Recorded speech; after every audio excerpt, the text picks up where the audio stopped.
All right, cool. So this is the Creatures of the Night Paranormal Podcast, and you're Wendy. And you're Chris. There, we did it. Yay! What if I called you by a different name? You could. And you're Heather. I'd be like, wait, what? We switched that shit up like for real this time. Hey, speaking of, actually, now everyone's going to get to know this, but Heather was a runner-up for my name while I was, yeah. So it's so weird that you just yoinked that one out. Yeah, I was going to be a Heather. You know, I was in your brain. So how would you like to address me as Heather? I mean, does it work? It doesn't work, right? No, it doesn't at all. Because I would never even call you Christine. So I mean, like, if your name was Heather, I would call you Chris. No, I would never know that. So I guess I would get used to it. But you don't look like a Heather to me. No, but it's so funny, like at work, like a lot of people call me Christine, and when they do it, it always just like, it's like it strikes a nerve in my spine. It's a weird, like, oh, why did you just call me that? Come on. It says in my email, yes, Christine Duncan, sure, because it's the email address, but it also has Chris in parentheses because that's how I refer to myself. And even when I pick up the phone, like, yep, this is Chris. You know, I don't ever say this is Christine, but I get it all the time. It's really weird. And every single time it's like nails on a chalkboard. I guess I'll never get over that. Guys, I'm going to be turning 40 soon, and I have not gotten over the fact that my name is Christine. We all have our pet peeves. Mm-hmm. So Christmas is right around the corner. You don't say. Not wild, though? Shit. I mean, seriously. Tell in my house.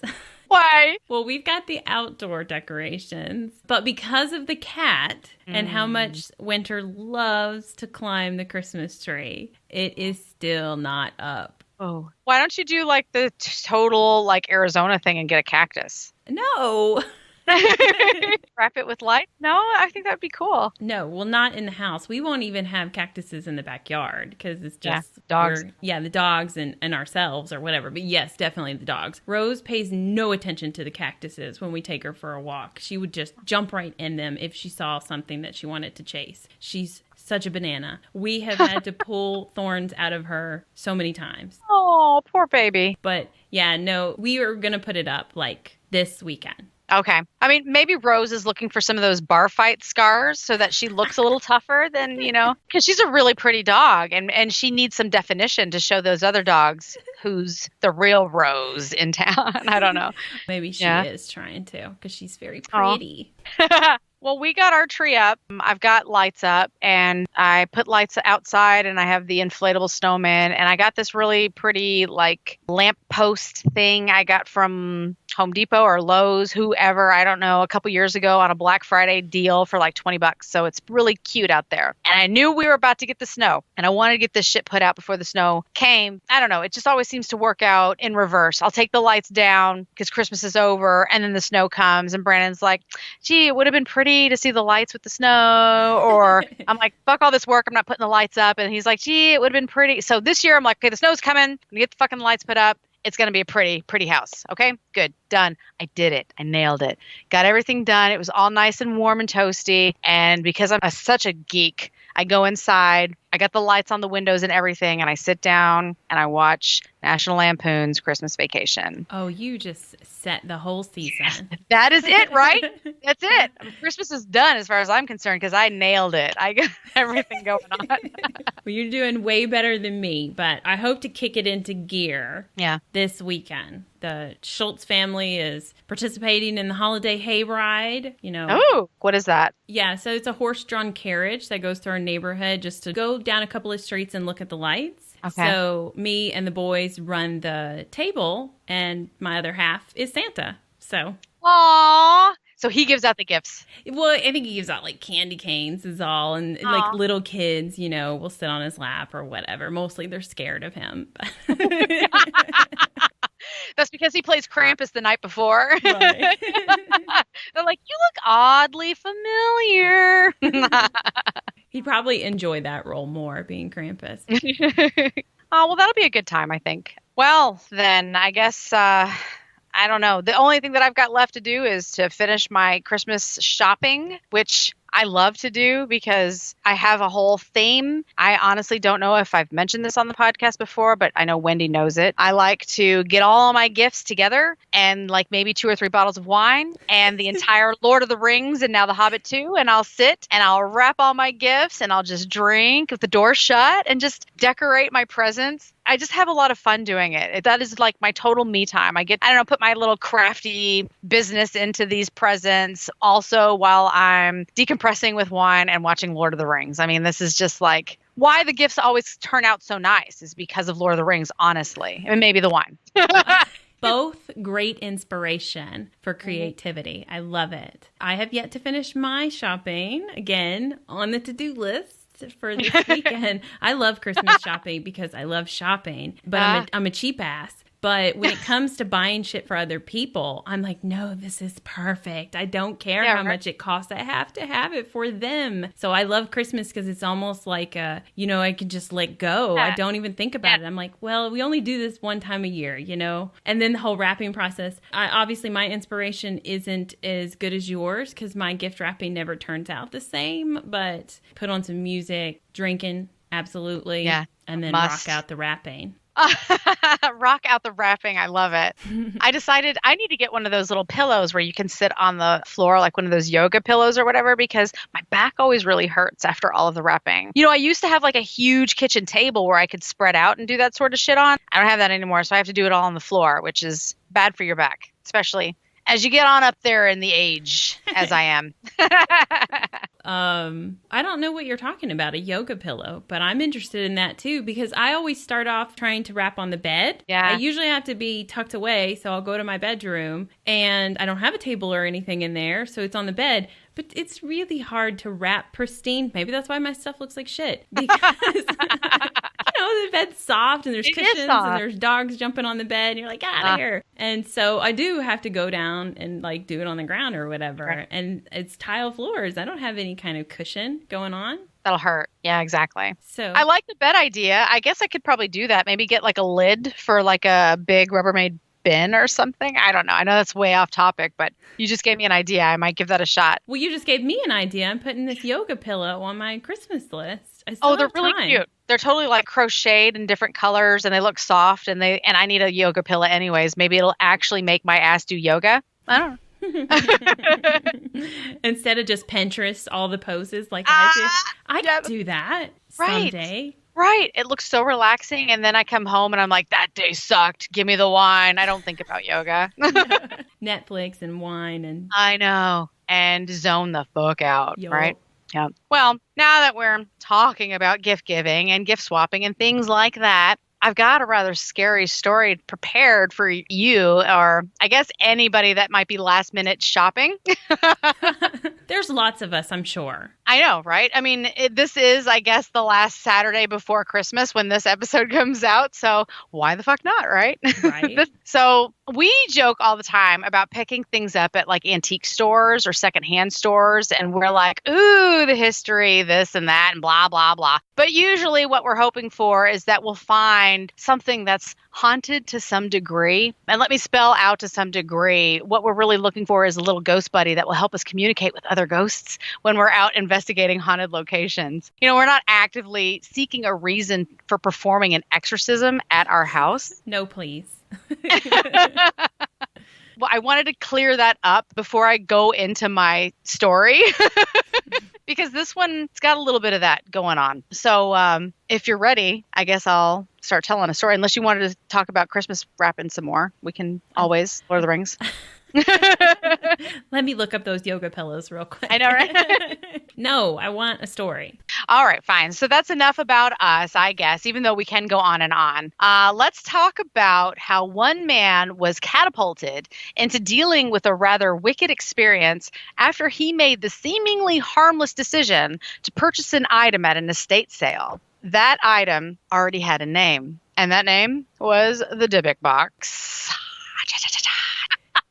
You know when you get really excited and all of a sudden this like warmth takes over your body? Really? I'm not joking. Like, how fucking weird am I? And that this is what causes that reaction in my body. Oh my God. That is so exciting for me. This is not what normal people behave like, but I mean, like, I just felt it wave over my, I'm just like, yes. Yes. I wanted to do this story for so long, but I had to wait, I guess, almost a year because I started out doing an episode of things that you can buy on eBay, and we joked about the Dybbuk box. Oh, yeah. I had to wait. So I thought now with it being Christmas time, this is the perfect time since this is all about giving. So the Dybbuk box. In Jewish mythology, a Dybbuk is a malicious and restless spirit that is believed to be the lost soul of a dead person. Instead of going to heaven, the soul becomes trapped in an object until someone helps to release the spirit. The word Dybbuk comes from an ancient Hebrew word meaning to cling. The spirit is believed to be able to haunt and even possess the living. The term Dybbuk box was first used by Kevin Mannis to describe the item that he attributed to being the direct cause of all of the paranormal events that he encountered while having it in his possession. The following story was taken from the actual eBay auction that he posted and updated between 2003 and 2004. Get ready for this. I am so ready. So there could be other Dybbuk type items because that's the term for the spirit. So there could be like a Dybbuk necklace, a Dybbuk sock. Yes, I think so. Yeah. Interesting. And I'll tell you more about it. But yeah, where you're going with that, I think that definitely that could be used to describe other things holding that type of a spirit. And, you know, there's tons of stuff on eBay that are like Dybbuk box that, Dybbuk box this, whatever. But I would like to find a Dybbuk necklace. That would be neat. That'd be something different. I did not know there on eBay there was a bunch of other Dybbuk stuff. But now that I do. Yeah. Oh, that's so funny. And that's weird because I actually see it all the time. And I'm not on eBay all the time. So I don't know if it's in the Instagram feed for the COTN_paranormal. Throwing that out there for you guys, just in case you were unaware. But I see them all the time. They're like, look at this Dybbuk. And a lot of people now, they'll decorate like an old box and they'll drip it with black candle drippings and they'll say this and that. And it'll look really scary. I mean, something that you could definitely use for your Halloween decorations. But you have to know more, I guess, about the item to really believe if there's something going on with it. Now, I've got the whole story on Kevin Mannis's actual Dybbuk box, and that's the one that I'm going to tell you about. I'm not going to tell you about all the other listings that are out there, but they are out there if you decide to go and look around on eBay. So in September 2001, fucking forever ago, guys, to me anyways, Kevin Mannis attended an estate sale in Portland, Oregon. The items liquidated at this sale were said to be from the estate of a woman who had passed away at the ripe old age of 103. Damn. I know. She lived a long-ass life. I bet it was interesting, though. Oh, it was. It was sad, too. The granddaughter of the woman that had passed away told Kevin that her grandmother's name was Havila,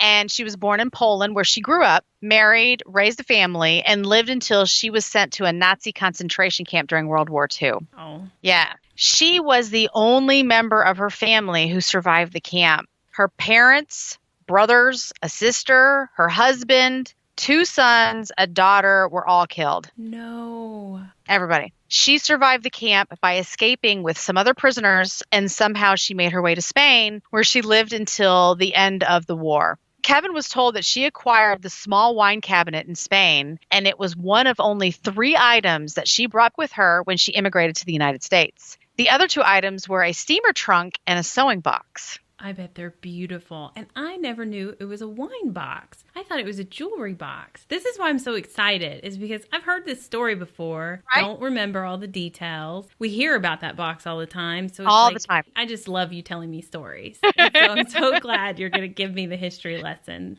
Well, I'm excited. I was so excited when you were like, oh my God, this is giving me the warm, fuzzy feeling all over because like I've been wanting to do this story for so long. There's so many pieces about it that I already knew. Wendy, when I was done with the story, I was like, I can't do this story. Wendy's going to be bored out of her mind. She knows everything about this. I know it. I feel like I've only seen it on the TV shows. I've maybe read about it, but more so about the effects that people claim it has, not so much the woman's history or anything. You know, I had no idea. It was her whole family or, you know, and then you mix the details. Like I said, I thought it was a jewelry box, blah, blah, blah. You know, this is just so awesome. That's what I was going to say. That's so funny that you said that. So every time I go to like the Goodwill or the antique stores, I'm like looking at those jewelry boxes because I'm wanting one of them to speak to me in a little, a little weird way. Not so much like, oh, that's a beautiful jewelry box. I think I could put my ghost earrings in that one. No, I want something that says, I've got a Dybbuk in here. Something different.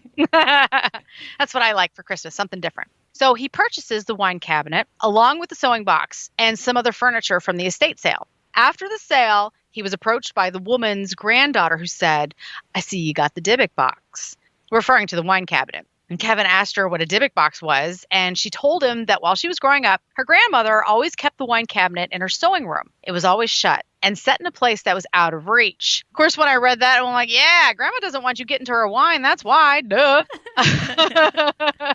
That's very responsible of her. Exactly. But her grandmother always called it the Dybbuk box. And when she asked her grandmother what was inside, her grandmother spit 3 times through her fingers and said, a Dybbuk, a Kesselim. The grandmother went on to tell her that the wine cabinet was never, ever to be opened. All right, crazy. No. Listen, I love these traditions. Could you imagine? Like, my grandmother would never act like this, but like all of a sudden spitting in their hand. Right. Because they still believe in this tradition. These traditions and these stories and what will save them from it and stuff. Yeah. I love it. I mean, if this was my grandmother, I'd be like, Grandma. I know. Tell me more. Now you got to tell me about that too. Right. I need to hear it all. You're exactly right. That's to me and you were on that same level. I think that the little girl was a little freaked out. Yeah. She was like, gotcha. Not touching this thing. She never opened it. And also never eating anything you make me again. Wash your hands, Grandma. Disgusting. Ugh. Why is your spit purple? Wine drinker. That'll be us as grandmothers. So she went on to tell Kevin that her grandmother had requested that the box be buried with her. However, as such a request was contrary to the rules of an Orthodox Jewish burial, the grandmother's request had not been honored. Kevin asked her what a Dybbuk and a Kesselim were, but she said she didn't know. He asked her if she would like to open the box up with him, but she was like extremely reluctant. She went on to say that her grandmother had been extremely empathetic and serious when she instructed her to never, ever open it, and regardless of whatever the reason was. She decided that it would be best to honor the request of her grandmother. Suspicious. I know. Because I would have been like, open this box. Absolutely. You're like, well, now I have to open it. There's fucking treasure in there, I'm sure. Yeah, right? You got to find out. That's just me. Well, I mean, if Grandma's saying there's an evil spirit in there, you would think she would tell more people. Right. I mean, like... proactive. Don't go in this because this is what's going to happen to you. Yeah. Something. Instead, she thought she had it covered by being like, yeah, just bury me with that box and none of y'all need to know anything about it. Right. But she should know her own rules about burial. So, I mean, she had to have known that might have got rejected or if it failed. So she should have told more people. She should have left a note. Yeah. Right. This is why I've been so weird about this box, okay? I agree, and I love that idea. So let me write that down for things to do when all of the shit that I brought home. Next time we go to Bobby Mackey's. Don't touch that rock. Anyways, so at this point, Kevin kind of felt a little shitty about the whole ordeal because he offered to let her keep it, feeling like maybe it had a little bit more of a sentimental value to her. But she became super insistent that he keep it and said, no, you bought it. He explained that he didn't want his money back and that it would make him feel better to do what he felt was right. But she got like super upset. He said that looking back now, the way that she became upset was a little odd. She raised her voice to him and said, you bought it. You made a deal. When he tried to speak, she yelled, we don't want it. Then she began crying and asked him to leave. And then she stormed off. I mean, it got weirder and weirder. He decided to write the whole thing off as being an episode due to the stress and maybe the grief that she was experiencing. So he took his purchases and he politely left. Yeah, you could see that. So you'd be like, they're just going through a lot. Totally. I 100% agreed with that. I was like, yeah. You want to be like, okay, maybe I overstepped my bound. This was a sale. I was here to buy something. Okay, fine. I'll grab my stuff and just go. Yeah, that he misread the signs. Yeah. Because if she's sitting there telling him, you're not supposed to open the box and stuff, I mean, I would almost think, maybe she wants me to think this is like useless to me. Right. And she didn't want to give it up or something. Right. You know? Right. And then so he's like, well, you can keep it if you want. And she's like, get that shit out of here. And he's like, Right. what just happened here? Yeah. That's pretty much how he took it. He was just like, yeah, okay, fine. That was weird. I'm just going to go. Right. I don't know how many more estate sales he went to after that, but that was enough for the day. That was enough. So at the time when he bought the cabinet, he owned a small furniture refinishing business. Kevin took the cabinet to his store and put it in his basement workshop where he intended to refinish it and give it to his mom as a birthday gift. He opened the shop for the day and went to run some errands, leaving a young woman who did the sales in charge of the store, which was totally common. This happened all the time. After about half an hour, he got a call on his cell phone from the young lady working for him who was at the shop alone. She was absolutely hysterical and screaming that someone was in the workshop breaking glass and swearing. Furthermore, the intruder had locked the iron security gates and the emergency exit, so she couldn't get out. But just as he's telling her to call the cops, the battery in his cell phone went dead. So communication is gone. He gets in his car and floors it back to the shop. And when he arrives, he found that the gates were locked. Going inside, he found his employee on the floor in a corner crying hysterically. He immediately runs downstairs to the basement, and at the bottom of the stairs, he was hit by an overpowering, unmistakable odor of cat urine. And as cat owners, you know it's unmistakable.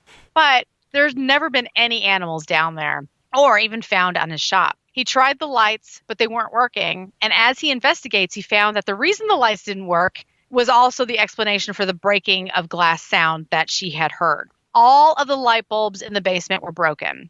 All 9 incandescent bulbs had been broken in their sockets, and 10 4-foot fluorescent tubes were lying shattered on the floor. He found no signs of an intruder, and there was only one entrance to the basement, so it would have been impossible for anyone to leave without meeting him head on. He went back up to speak with the salesperson, but she had already pieced out. Fuck yes. The second that door was open. I know. You can call me later.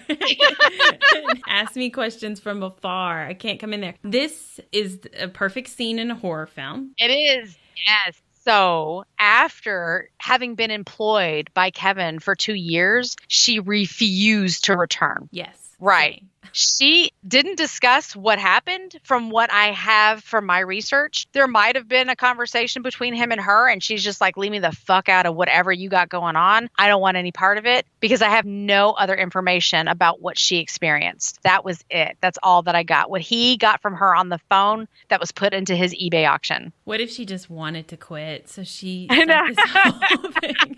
She goes downstairs and smashes all the lights with a crowbar. She's like, it was crazy. Maybe she was pissed off at him, you know? Yeah.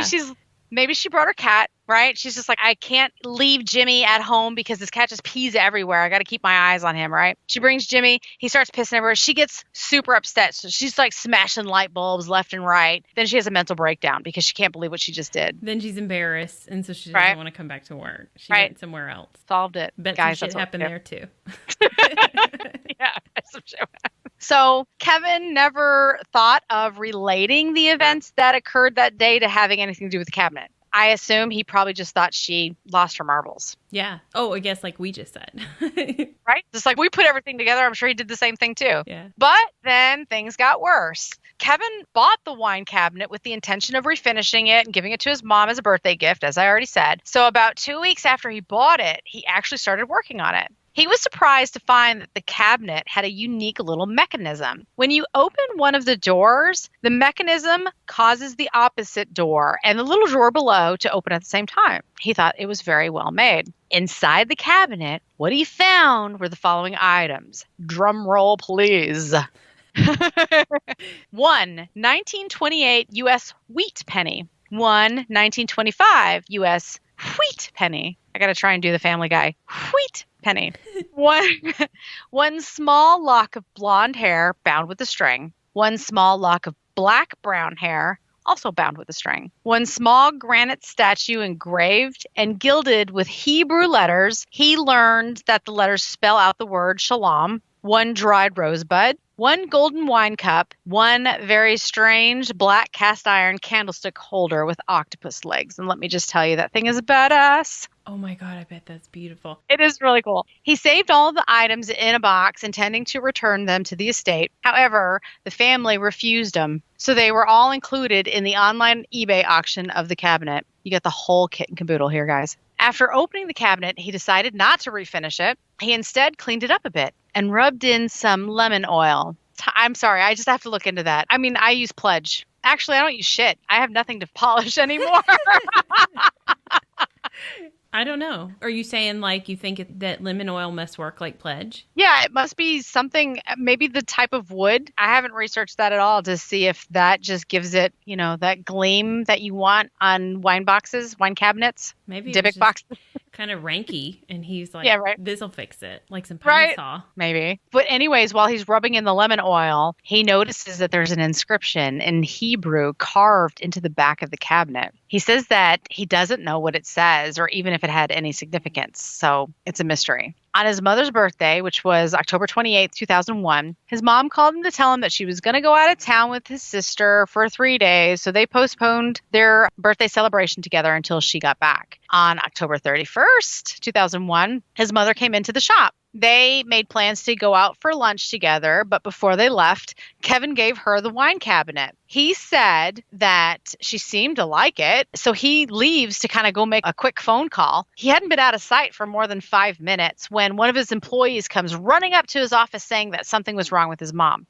Upon returning, he found his mom sitting in a chair beside the cabinet. She was completely expressionless, but tears were streaming down her face. And no matter what he did, she would not respond. As it turns out, she suffered a stroke. She was taken to the hospital by ambulance and ended up suffering partial paralysis. She lost her ability to speak, but she could understand things being said to her. The only way that she could communicate at the time was by pointing to letters of the alphabet that would spell out the words that she wanted to say. When he was checking on her the following day, she teared up and spelled out the words, "no gift." He assured her that he had given her a gift, thinking that she didn't remember, but she became even more upset and spelled out the words, "hate gift." Rude. No, I'm just... That's what he says. He kind of laughs and he's like, don't worry. I'm sorry you don't like the cabinet. Still, he didn't associate anything with what had happened to the cabinet itself or anything paranormal. Yeah, he was probably thinking the same thing. Okay, well, that's rude, but whatever. Next time you'll get a card. So anyways, now he's stuck with this cabinet that was intended to be a gift. So what does he do? He regifts the demon spawn to his sister. I'll kill her next. No. See what happens to her. She only keeps it for a week and then gives it back to Kevin. She complained that she couldn't keep the doors to stay closed and that they kept coming open. There are no springs in the door mechanism, and Kevin never saw the doors come open on their own. Either way, he ended up with it again, and later he gave it to his brother and wife, who only kept it for 3 days, and then they gave it back to him again. His brother said it smelled like jasmine flowers, while his wife insisted that it put out an odor of cat urine. So, yeah. So next, he regifts it to his girlfriend. Jesus, just sell it in your shop, dude. Oh, yeah, right? That's ideal, which is funny because that's exactly what his girlfriend told him to do. She had the thing for 2 days, and she says, put the shit up for sale. So he did. And he sells it to a nice middle-aged couple. But guess what? 3 days later, he found the cabinet sitting at the front door with a note that said, "This has a bad darkness." That's it. It's a bit wild how it affected the mother, and then everybody else was just like, I just don't like it. Right. It stinks. The door's open. It's creeping me out. Something's wrong. Yeah. But mom's had a stroke. It's weird. So now what? He ends up taking it home, and then things got even worse. Now he's starting to have these strange reoccurring nightmares. In it, he's walking with a friend. This is someone that he knows well and trusts. And when he looks into the eyes of the person that he's with, he realizes that there's something different, something evil that's looking back at him. At that point, the person changes into what can only be described as the most gruesome, demonic-looking hag that he's ever seen. And the hag proceeds to beat the living tar out of him. Tar? I guess he kept it clean for his audience. He's so cute. Adorable. That's really fucked up, though. No, it is. I've never had a dream like that, and I dream all the time, like that somebody that I know, that their face distorts or something like that. That would leave you feeling icky. Yeah, that left quite an impression on him for sure. He also woke up to discover bruises and marks on his body where he was hit by the hag during the dream. And still, he does not relate the nightmares to the cabinet until his sister and his brother and his brother's wife all come to visit and stay the night. The following morning, his sister complained that she had a horrible nightmare. She said that she had it a couple times before and went on to describe Kevin's nightmare exactly to the last detail. His brother and his wife listened in, and they also chimed in that they both had the exact same dream. Fucking weird. As they talked, it became clear that the common denominator was that each of them had the nightmare during the times that the cabinet was in their respective homes. He calls his girlfriend and asked if she could recall having any nightmares. Bam! She also described the same nightmare. What if she was like, no. It just smelled like cat pee. No. I told you, it just stank. No, but she described the same nightmare, the same hag, same everything, which of course led to the discovery that the nightmare took place while the Dybbuk box was also in her possession. I'm with Kevin, though, that you wouldn't put the pieces together until you saw this uniform experience. Right. No, and actually this worked out well because it seemed like everyone was there at the same time to sort of corroborate. Right. Holy shit, that happened to you? I had that same dream, like exact same dream. Everyone was all there and all on board. So there was no way he could deny it at that point. Some shit's going down, right? Mm-hmm. So for weeks after his family discussion, he saw what could only be described as shadow things in his peripheral vision. In fact, numerous visitors to his house also claimed that they saw those shadow things. He ended up moving the cabinet to an outside storage unit and was awakened when the smoke alarm in the unit went off in the middle of the night. He went to see what was on fire in the storage unit, and to his surprise, there was no smoke and no sign of anything burning. But the smell of cat urine was again prominent. Gross. Yeah, this is a negative. It's like, I don't like that in my house at all. So he goes back out, grabs up the cabinet, and he brings it in with him. And he does this because he wants to find out more on the internet. You know, he's going to do some research now. But I guess it was too late at night, so he falls asleep. And once again, he has the same horrible nightmare. When Kevin wakes up, which is roughly 4:30 a.m., he said that he felt and smelled like someone breathing on his neck. As he woke up, he found that his house also had the aroma of jasmine flowers. And at this time, he also catches a glimpse of a huge, dark shadow thing, which disappears down the hallway away from him. I mean, I guess it's good that it was leaving, but yeah, he saw it. But where is it going? I don't know if any of this is good. The whole breathing on the neck thing, oh my God. No. And the fact that, like, he said that he felt it and smelled it, like it was like they were like their breath right there or whatever, yeah. Nope. Yeah, that's creepy. And I guess that's when this thing ended up on eBay, because at this point, he said that he would just destroy it, except he doesn't have any understanding of what he might really be dealing with. And he was seriously afraid that if he destroyed it, whatever came with the cabinet would just stay there with him. So in the eBay auction, Kevin says, please buy this cabinet and do whatever you do with a thing like this. Help me. You can see there is no reserve price or minimum bid. And if I can make things any easier, let me know and I will do everything within my abilities. He goes on to list the measurements, which I'm not going to even do here because, I mean, whatever, it's a box.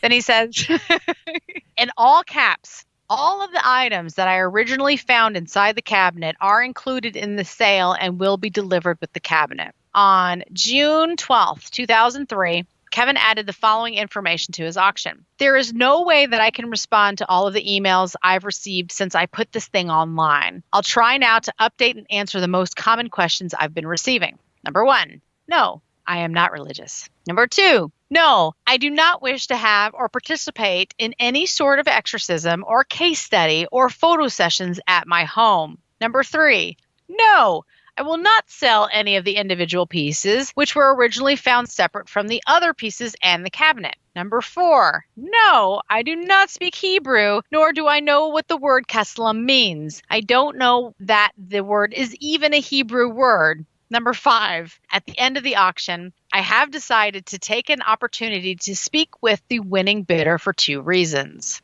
A, to make sure that the winning bidder is a serious adult who has employed some valid reasoning skills in making the decision to accept whatever this is. I will not be judgmental. Do whatever you want or need to after the sale. B, to offer full details of the events that have transpired after I have carried out those responsibilities, and upon payment, I will have the cabinet and its contents delivered by whatever, snail mail, FedEx, UPS, whatever, to the winning bidder. At that point, I will have no further involvement with this matter in any way, shape, or form, period. And he wrote the word period.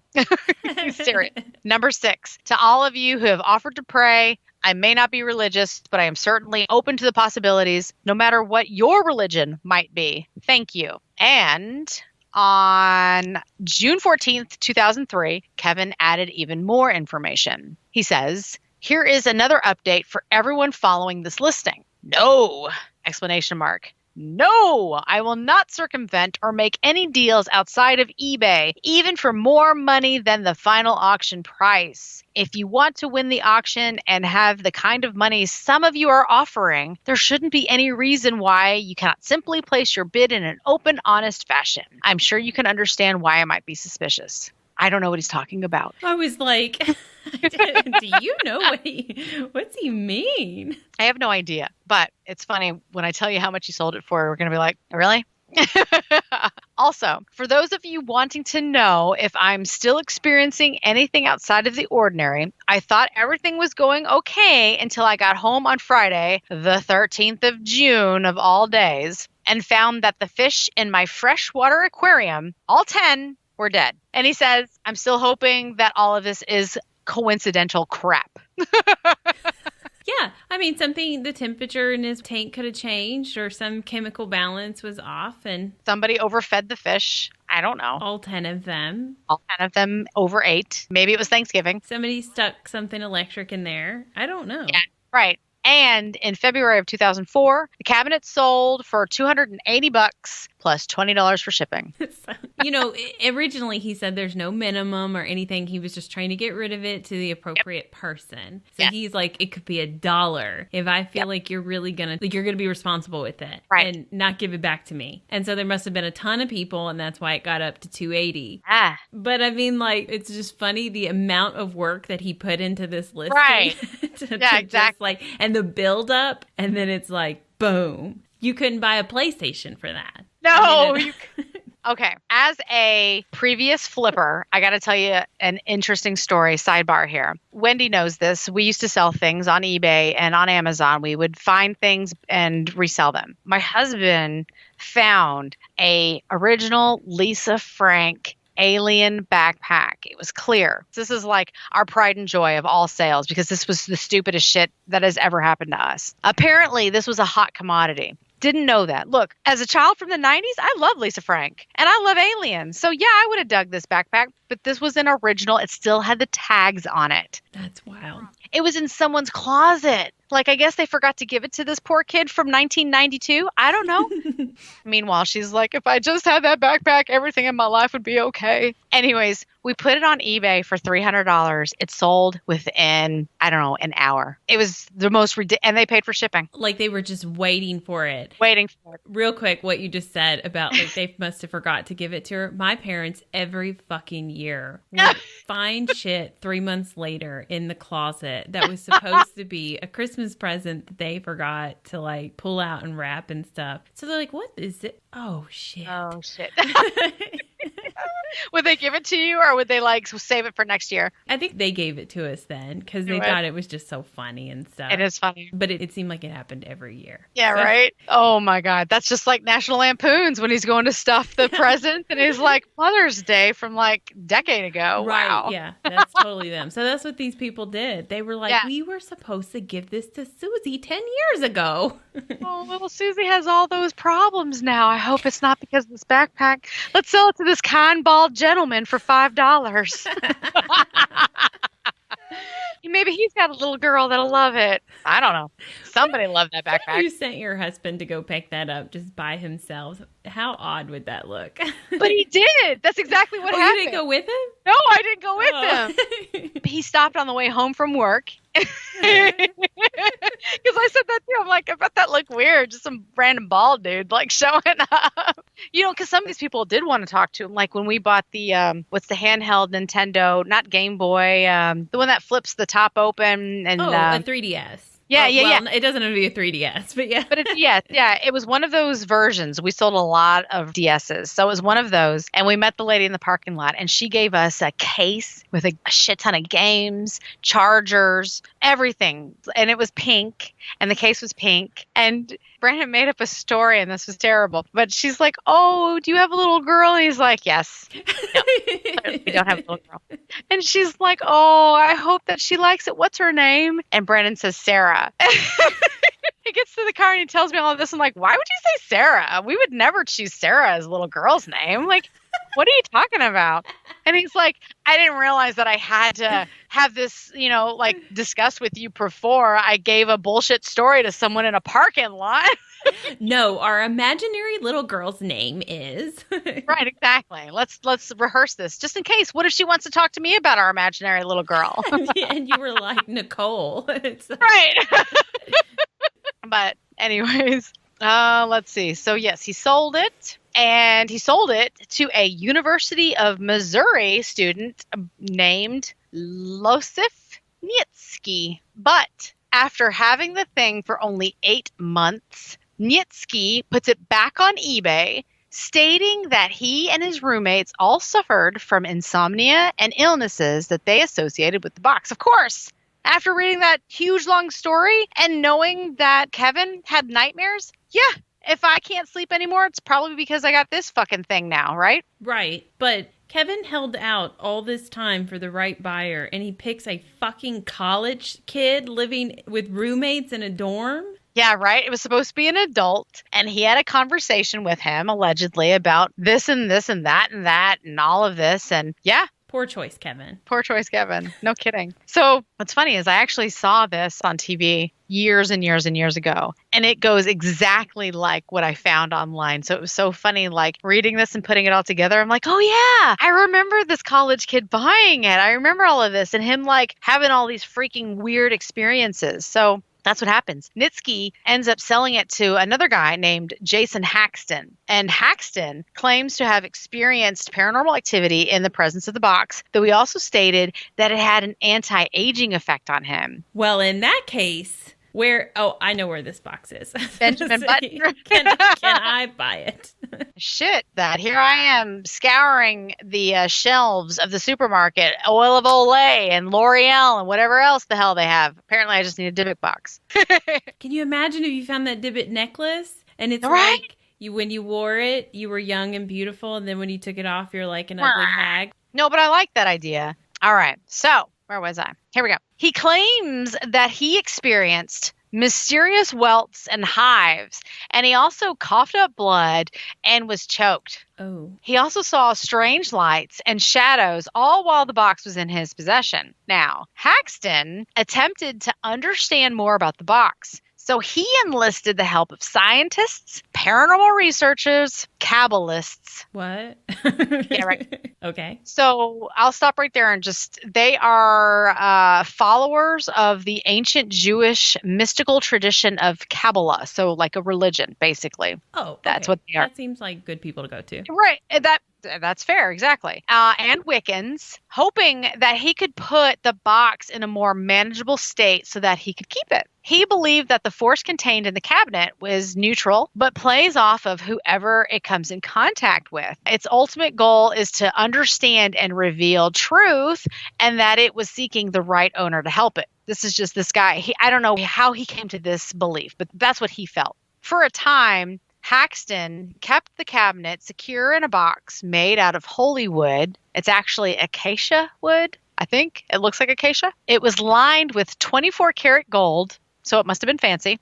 And he hid it somewhere in his den to keep it subdued. But he ended up moving it into a military-grade shockproof container, and he buried it somewhere where it would never be discovered. You have to wonder when you read that. He's got this beautiful Hollywood, you're going that route, right? Like, I could see myself going down to Salem, Massachusetts, and I'm like digging through all of the stores, looking for ideas and what I need to put together. I go online with all of my ideas. Oh, okay, this is exactly what I'm going to do. You get this evil thing, you set it inside it, and you're going to put it away so that nobody sees it. And then shit's still happening. So then he's like, the fuck? Okay, let's get the military in on this. Let's see what they would put some kind of, because that's what he does. He moves up to a military grade shockproof container. This isn't like just some, I don't know, Rubbermaid shit that you just bury in the ground. He moved up a step. I'm assuming that he spent some money on this stuff too, because yeah, I'm sure that stuff's not cheap. Not cheap, right? So this dude, for one thing, is the person that should have bought the box in the beginning. Kevin should have found this guy. I don't understand why he didn't, because he looks like he's trying to take it very seriously. Yes. And this thing tried to choke him to death, and he is still like, it just needs someone to love it and understand it. And he's bringing it all this. Oh my God, he's on it. Right. He's trying all the right steps. And I get the gold box all decked out and stuff. Yeah. He's like, I know what you need. You want to be appreciated. Actually, look how much I honor and respect you in this pretty box. And then it's still fucking with him. And he's like, you know what? Your fucking ass is going in a timeout. Right? It's a parent and a child. It's like he goes to adopt the dog from the pound. He's like, look at you, you poor thing. Let's take you home. And then it's like mauling everything inside. It's chewing up the floorboards. It's ripping out, the carpet and whatever. He's like, damn, you need a timeout. You're right. That's exactly what happened. But at first he showers it with all this love that he thinks that's what it needs. And when it still doesn't give, it's like, okay. 90-0 the other way. Let's now do this. Tough love. You're going in the military box. Right. But I do appreciate the fact that he tried. He tried things to see what he could do.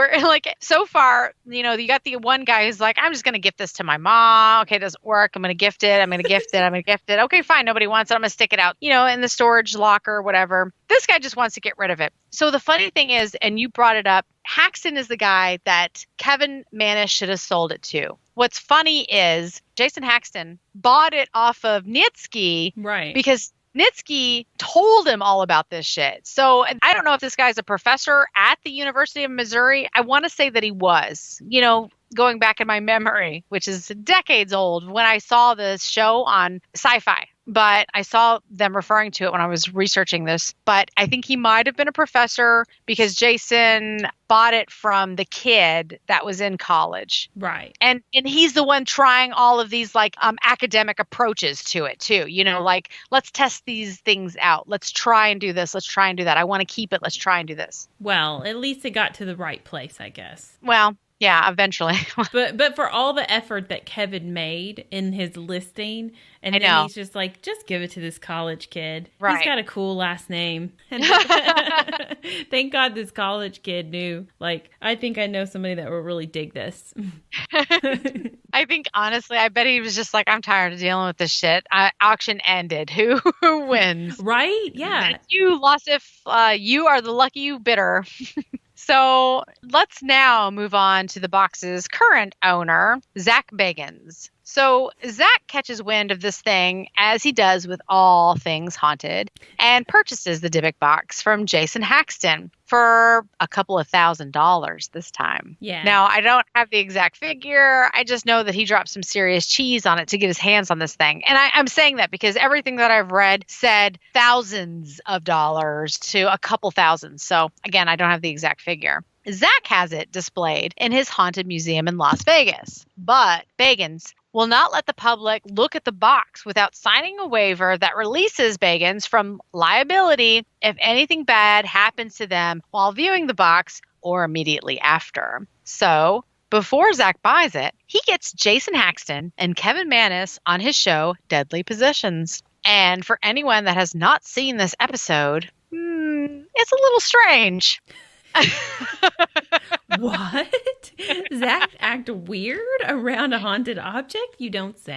I'll get to that later, but not this part. Somebody else acted weird around a haunted object. This was so weird. Do you remember this episode? I don't know if you do No, or I not. told you I No? don't remember. It's like I just know tidbits. So Zach interviews each of the owners separately. That's Jason Haxton and Kevin Manis. And Kevin, in a separate interview, tells Zach that while the box was in Jason's possession, there were several mysterious deaths around it. But he didn't want to give the box power by saying it would cause people to die. Like, as soon as he said, oh, yeah, well, I mean, there was a couple of people that died while Jason had it, Zach was like, what? Tell me more. Jason didn't say anything about that. And Kevin's like, oh, yeah, that happened. This guy was in a chair who was actually sitting on top of the Dybbuk box, and he dies in his chair. Yeah, it was super creepy. And the whole time, Zach's like, give me more. You're my superstar. So next, Zach arranges for the box to be put in a separate room and opened by Kevin Manis. He agrees. He doesn't seem like he's super reluctant. He's just kind of a little... I don't want to, but I'll do it for you. I don't really know how to put it in words. He's not like, hell no, I won't do that. That sort of thing. He's just kind of like, okay, fine, I'll do it. And even Zach is like, look, I'm not trying to corner you or anything on this TV show that you're getting paid to be on. If you don't want to do it, it's fine. And Kevin's like, no, I'll do it. Well, he's done it before. He's opened the box before. He sure has, right. He investigated all of the things that were in the box. So Zach arranges for the box to be put in a separate room and opened by Kevin. He also brings in some sort of a trigger object that he said had some type of a relevance to the box. But I don't know what the relevance was. Looking at the object, it's possible that it might have been one of the other things that he purchased in the estate sale, like maybe the sewing box. He said that he bought 3 things while he was there. It was just this weird little thing.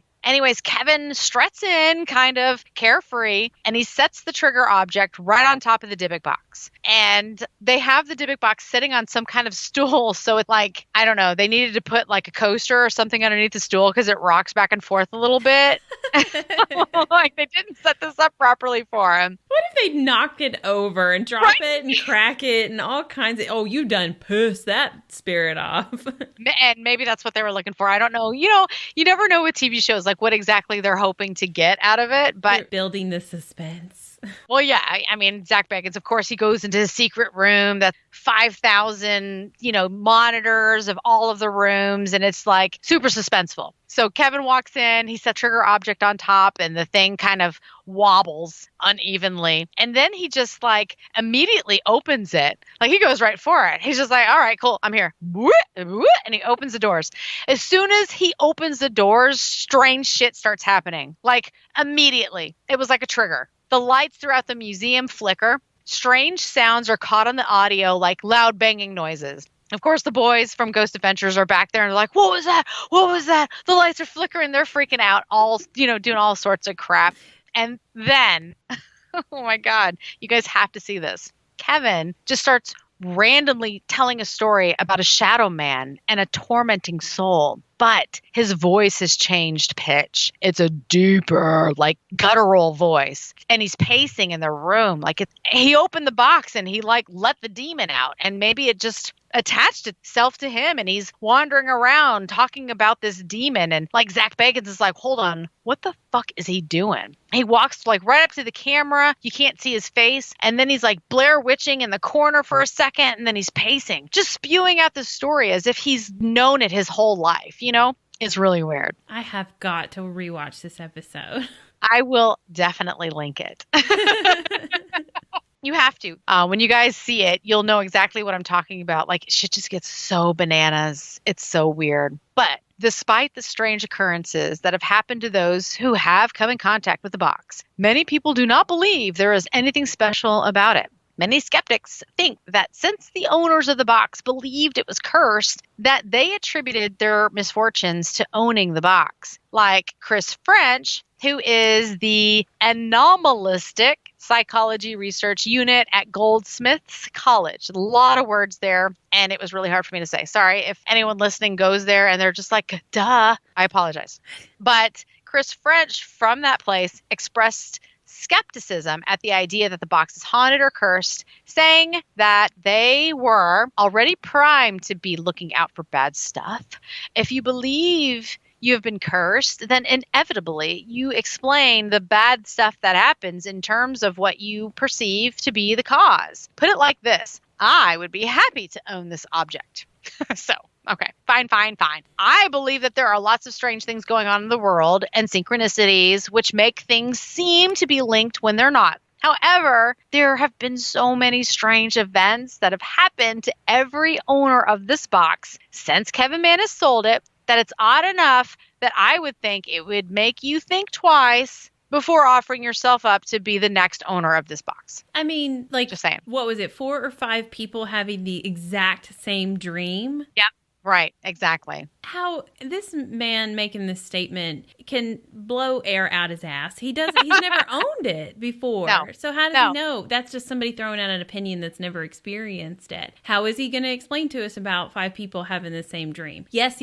Okay, so you have it and then you can't sleep one night. That happens a lot. You have the possession of the box and you got a ticket. I mean, that happens as well. But I mean, there's those other things that are quite odd. They are quite odd, and to me, it's the typical skeptic. No skeptic is going to believe this sort of thing until it happens to them. And Jesus Christ, let them please, for the love of God, actually admit that it happened.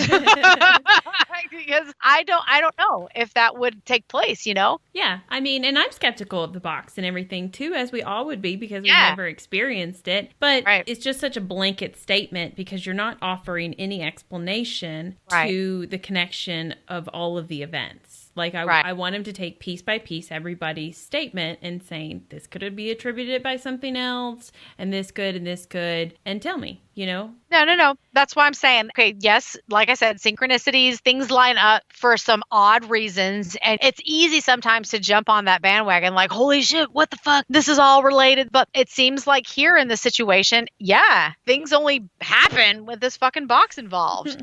You know, as far as I'm concerned, until you have an experience your own self, you're never going to believe it as long as you're a skeptic, ever. Yeah, and I'm just saying you shouldn't be allowed to comment on things that you haven't personally experienced or even, reviewed evidence on. Well, come on. The animalistic psychology research from Goldsmith University. What? Goldsmith isn't even around anymore. Come the fuck on. So, no, I totally agree with you. But I put that in there because it's out there, you know, just so everyone would know. I researched both ends. Well, he's right about it as well, too. When it's in your head that something bad is happening, right? Then what is that? The pessimistic versus the optimistic view, right? Like you go in with a pessimistic view, you're going to have these negative things already happening because you already expect it. Well, it's also like superstitious. So if something bad happened to you on a Friday the 13th, you're like, I knew it. I should have never went out, you know? But that could have happened to you on, the 12th as well. Quit talking about me. I'm right here. No, that's me and my whole family. That's how I was raised too, you know? I'm bad superstitious. Me So, too, right? yeah, when that stuff happens, I'm going to be like, it was that black cat I saw earlier. I was just going to say that. I saw that fucking black cat this morning. That's why. I didn't get the cross in the corner of the window. I know. I didn't hold my breath when I saw that hearse. Right. Yep. That's what did it. So finally, I'm going to talk about someone who had an experience from the Dybbuk box that didn't actually own it. I mean, Kevin's family didn't actually own it, but he did, and they were family members. So this is a little different. Actually, this is a lot different. This is our sweet little rap star, Post Malone. Listen, what is so fucking funny is I was waiting to be able to say, is it Post Malone? That's why I'm over here wigging out. I had no idea you would take this route. Really? No. Oh, good. Oh, Post Malone. He's such a sweet guy. He attended a viewing of the Dybbuk box by personal invite. It must be pretty sweet being all famous and stuff. That's all I gotta say. Hey, ring ring, it's Zach Bagans. Oh, hi, it's Post Malone. Hi, would you like to come over to my house? Sure, you got beer? Yep, I'll be there. I mean, it's like... How awesome is this? did you see Cardi B? She was on the Ellen DeGeneres show I on saw Halloween, that. and she Yeah, was like, I want to touch this box. I do. Oh, Yeah. shit. I'm so glad you brought that up. That's right. I saw that. You did share that with me. I'll have to see if I can find that so I can share it again for this when this releases. But I think like Zach Bagans doesn't actually know Cardi B because I think he then tweeted at her and was like, anytime you want. You know? Oh, really? Like, I think he was ecstatic that she said something about his museum. But yeah, I mean, like, all you have to do is be famous and he'll let you open this box, I apparently. know. She was so cute. She's like, yeah, it's like, I don't know, the most haunted thing out there. I want to touch it. And Ellen DeGeneres is like, why would you want to do that? Right. And she's just a curious mind. She's like, I just want it. You got to know for yourself whether these things are true. Right. It was super cute. Anyways, according to Malone, he says that he only went into the room because he was with an expert. Of course, that expert, Zach Bagans. So expert that he has that book now. I see that all the time in like my feed, like what is it, a ghost hunting for not experts or how to be a ghost hunting expert or something for dummies. Yeah, it's one of those books that is like so and so for dummies or whatever. So it's like ghost hunting for does it even say for dummy? I think the joke is that the 4 is really small, or I don't fucking know. But yeah, they let him write one of those books. All I know is I need to get this book because Zach Bagans knows what to do to get famous, and that's what the title should be. Right. So Post was at the museum with Bagans, just hanging out, I assume. There's a video of this whole instance, and you can see him standing in the room drinking a beer while Bagans moves towards the Dybbuk box. The box isn't covered at this time, so I don't know if it was maybe getting its yearly lemon polishing. Anyways, as they talk, Zach reaches up and puts his hand directly on the box. And at that same time, Post grabs Zach's shoulder. They were both talking here, but you can't actually tell what's being said, but you can see them both very clearly. So Zach moves further behind the box, like kind of weird, like, I don't know, being confrontational kind of. He moves away from Post and behind the box, and Post, then again, he grabs his shoulder and sort of like, let's go. Like, you can see him like ushering him out of the room. And that's like it of the clip. It's really short, but just long enough to give everyone the idea that at the moment that Post grabbed Zach's shoulder while he was actually touching the box, the curse transferred to Post Malone. What transpired between the two of them while inside the room with the Dybbuk box is that Bagans started having a fit, apparently. He started crying and hyperventilating. Post actually was trying to get him out of there while he was going into this like extreme state. They left the museum, and while in the parking lot, Malone stated that he saw a black figure emerge from the museum in the months that followed. Post Malone had a few very strange occurrences, which are thought to be due to the curse. I didn't go too deep into these. I just summarized them. So, for starters, his private plane was forced to make an emergency landing after its tires blew off. Whoa. Yeah, that's scary. I don't like planes anyways, so that's a nope. Sorry, my sinuses are killing me now. All of a sudden. Must be the Dybbuk box. Next. 3 armed robbers targeted a home in San Fernando Valley that they believed to be his. He wasn't there at the time, but it was a bad situation. And his Rolls Royce was involved in a serious car accident. So again, these could all be extremely coincidental. As for Post Malone, it seems as though he managed to escape the universe while it was looking to claim his soul. A little Final Destination for you. As many of you all know, the box was scheduled to be opened on a Halloween episode of Ghost Adventurers, although that did not actually take place. The reason for it not being opened is that Zach feared that the rabbi they had on hand would not actually be able to contain the Dybbuk after it was opened. So, for his own safety, he decided it would be best to leave it closed. And I'm pretty sure we talked about the Halloween episode on the podcast, but I could be wrong because we talk all the time.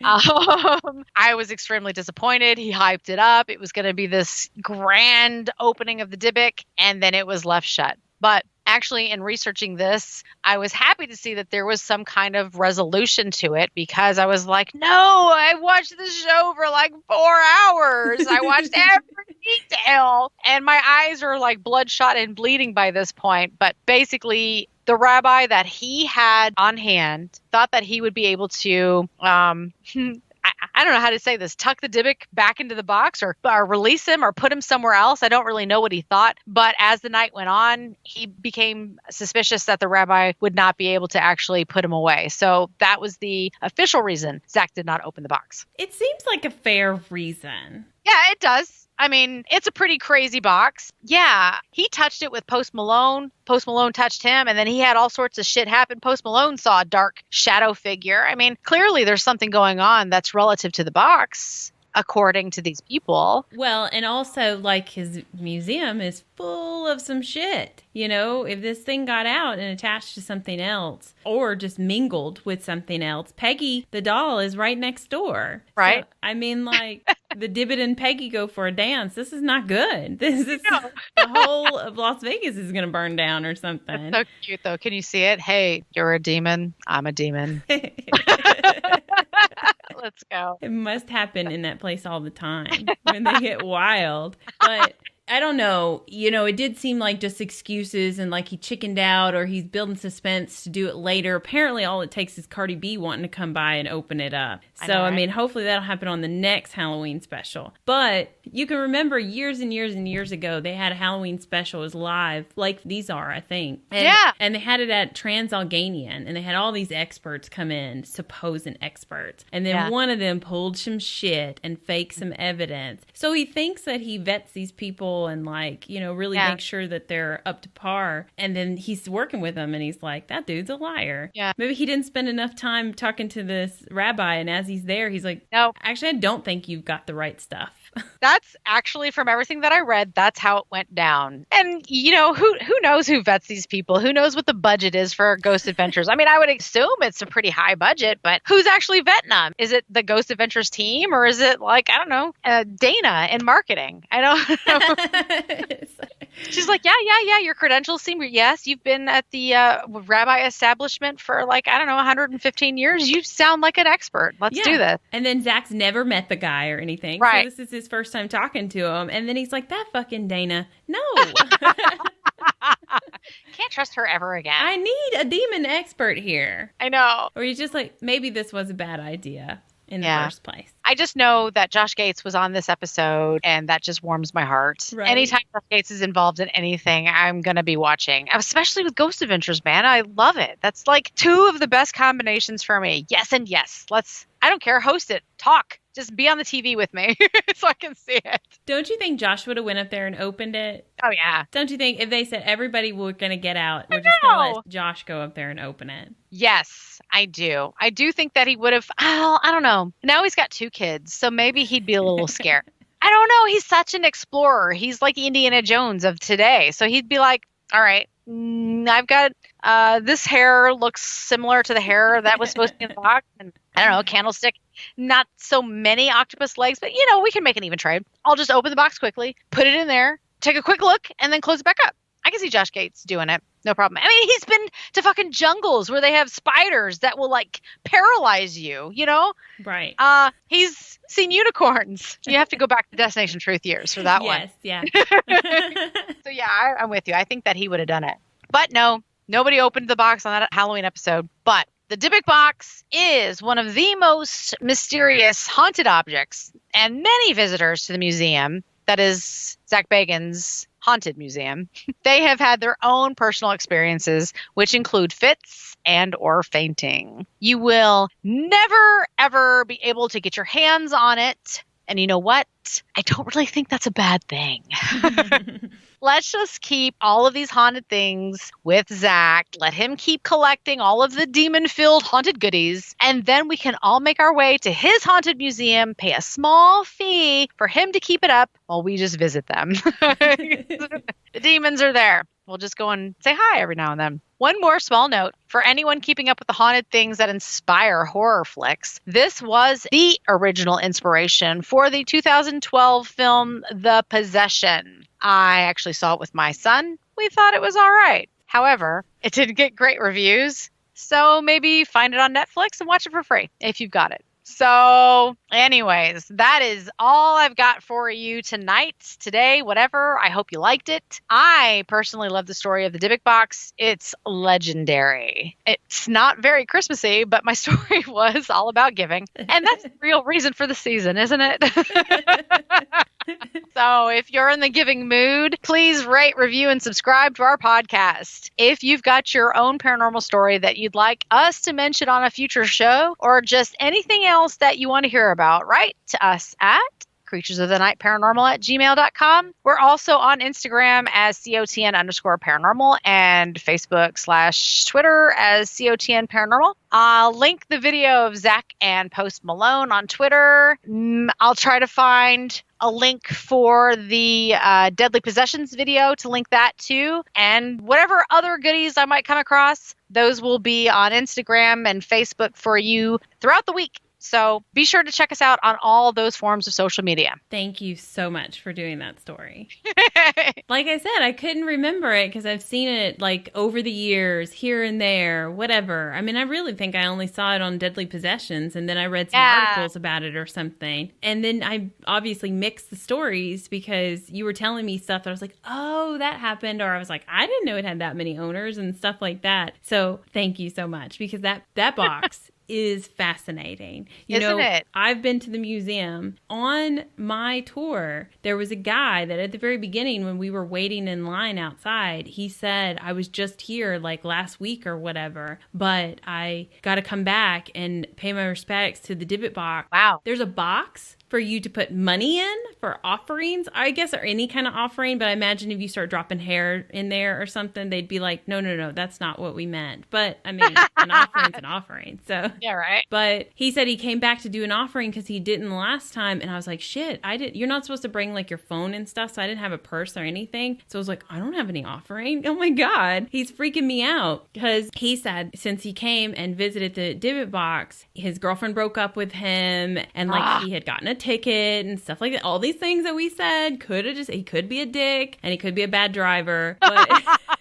but it all happened in 1 week. And he was like, it's because I need to go back and make an offering. So what made him think of that? I don't know. But now he's putting it in my head that I was like, well, shit, I don't have an offering. So what's going to happen to me? I did not do an offering, knock on wood, because I'm superstitious. Yeah, I know. Nothing happened after I viewed it. I do feel I was respectful, so maybe he was a little disrespectful when he was in there. But I was in an awe. The lighting in the room, the music that they got playing, I'm like hypnotized by this fucking box. Yeah, right? Yeah. Oh, I cannot wait to see this. So speaking of offerings, I guess I need to figure out what I'm going to put in the box when I go and see it. Like, okay, so if it's in an envelope, they can't exactly see what you're offering. They can't see that it's locks of hair or your phone number for Zach Bacon's, whatever. Your room key.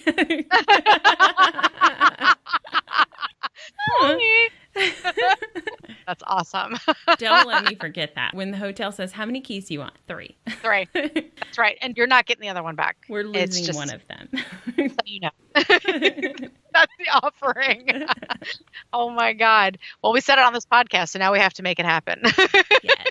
Oh, okay. Well, that's fun. And I'm just super excited about whenever that comes up for us because I cannot wait to go to this museum. I know I've said it on this podcast, maybe, that I just cannot wait to go. There's so many things there at this museum. And now here's the story of the Dybbuk box. So that's another thing that's at the museum that I want to go and see. I've already told Wendy that I probably will have to go through the museum at least 3 or 4 times. They're like, you were just here. I'm like, yup.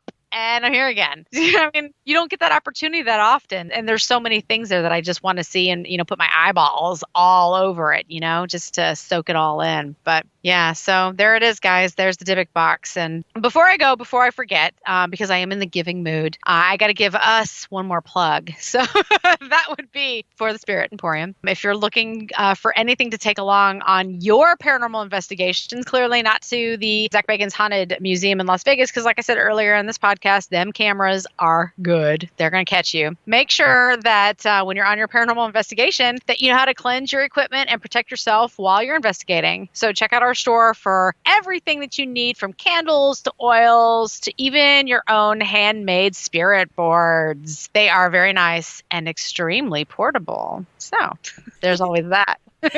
Well, there's also items for protection, mojo bags, and the oils that we make Yeah. that you should douse yourself with and have so many mojo bags in your pockets when you go into this museum. I don't think you want to really go home with this stuff. Offerings. Oh, we just Done. business card, little thin mojo bag, right? So many marketing ideas. We're really good at this. No, they're going to be like, ma'am, y'all stop putting shit in the box. Wait, it's an offering. I'm just giving you guys stuff. It's for free. This is going to be awesome. Love it. So that's it. That's all I got. Cannot wait to go and see this stuff that's happening 2020. Yep.